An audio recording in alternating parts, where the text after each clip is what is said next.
And now to a neighbourhood dispute with a difference. The local golf club wants to sell up and move out, but the homeowners like those well-kept greens and are fighting the bulldozers. Save Rossdale! Save Rossdale! Save Rossdale! The golf club members who talk to us don't want this sold. If this is developed, you're going to take away a lot of vegetation, replace it with like infrastructure. Look, the board of directors feel they've been really transparent with the members.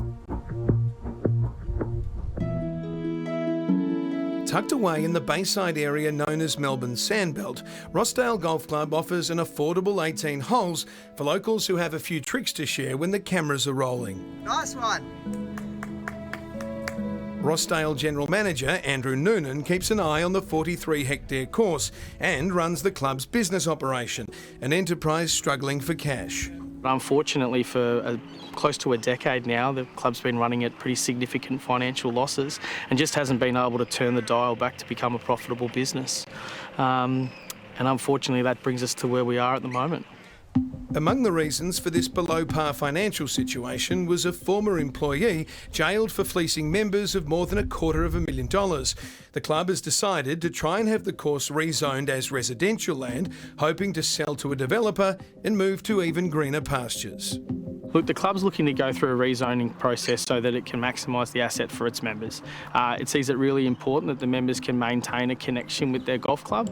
Multiple club votes have been staged on the relocation issue, the results indicating members think the plan is a hole-in-one. Twice it's had special general meetings where the members have voted on a relocation. The first vote receiving over 92% of membership support and the second vote receiving over 88% of membership support.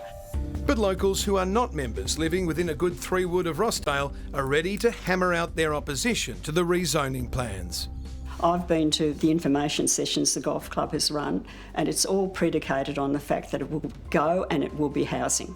It sounds like the golf club's presenting it as a fait accompli. Yes. Is it a fait accompli? No, of course not. Ivor and Diana Donoghue purchased their home near Rossdale in 1970. I think this house cost us $16,900, which was about 3.5 times my then existing salary. Worth 7 figures today, Ivor and Diana's place was headquarters for a community campaign back in 1974, when they successfully stopped Rossdale Golf Club from the first attempt at selling the course. The pair are passionate environmentalists, and there's no doubting their commitment to conservation. None of the records from the 1974 campaign made it into landfill. So this is the history of the Save Rossdale campaign in 1974. It is indeed. Yes. It is indeed. It's amazing you've still got all of this. There's vintage campaign stationery, maps for door-knocking missions, and even the 1974 annual report of Leighton Holdings, the company that was to develop the course into dwellings.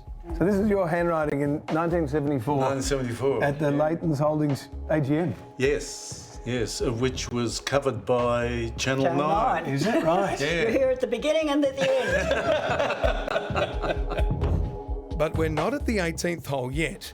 Ivor and Diana have to convince authorities that the course needs to stay, arguing it's important for the level of tree canopy in the area.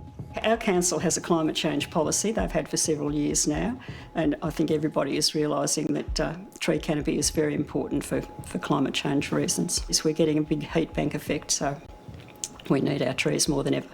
The golf club missed the cut when it came to rezoning the land in the 70s. Are you ready to tee off for another campaign? I believe we are. I think we've started. Yeah. And they might have an ally in local Mayor Hadi Saab. This is a big issue on your patch, Mr Mayor. What do you think of the Rossdale Golf Club looking at moving? Look, so the announcement has caused some really significant community concern. We know a lot of our locals and our residents are actually really passionate about this site and want to see golf course continue. The ambitious 28-year-old and his fellow councillors will decide whether Rossdale's rezoning plans are approved. Are you a golf fan, Mr Mayor? Yeah, I do. I'd love to watch the golf. Yeah. Who's your favourite golfer?